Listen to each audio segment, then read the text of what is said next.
Mr. DJ here, counting down fantasy playlists of October 1st, 1995, going back 22 years ago.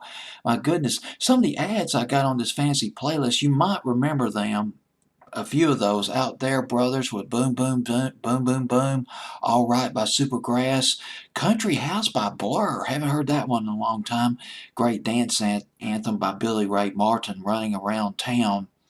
I might maybe talk about maybe a few of these later on as the countdown progresses.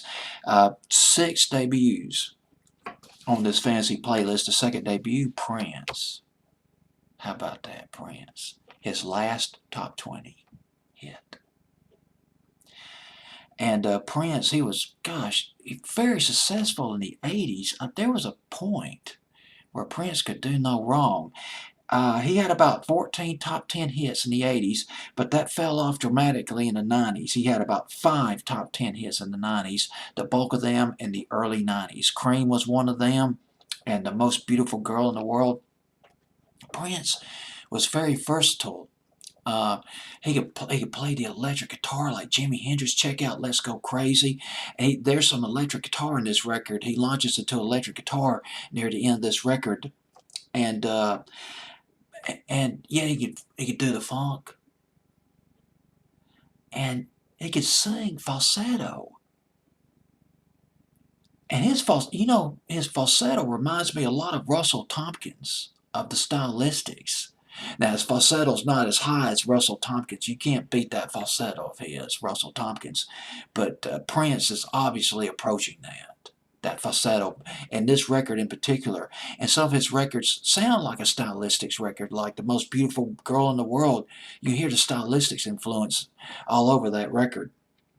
Well, anyway, he's got that falsetto going in this record, I Hate You by Prince, from the album The Gold Experience. Gold was another good cut off that album, although it didn't do that well for him on the charts. But I remember Hitline, Music's top 40 outlet, they played Gold, ran it probably in hot rotation. Nice record by Prince. But this record, supposedly about Carmen Electra,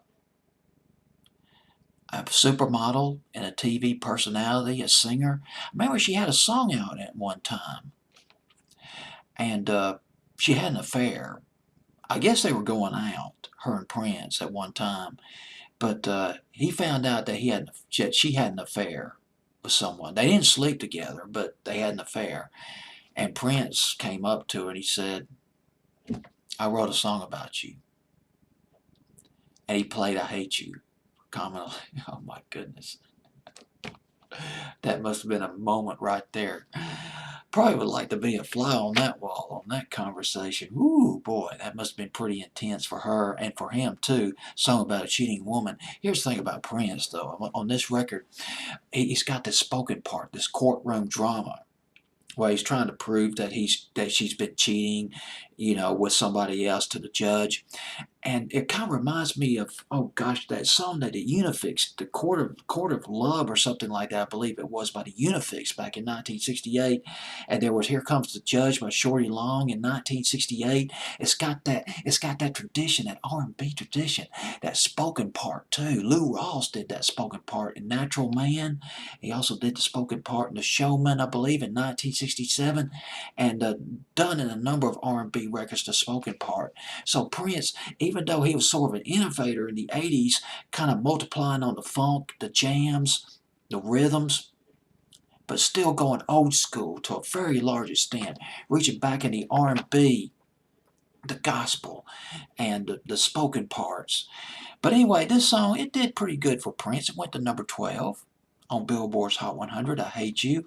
Went to number 20 in England, and, well, that's it. All right, done. This is Prince at number 39, making its debut on my fantasy playlist of October 1st, 1995 with I Hate You.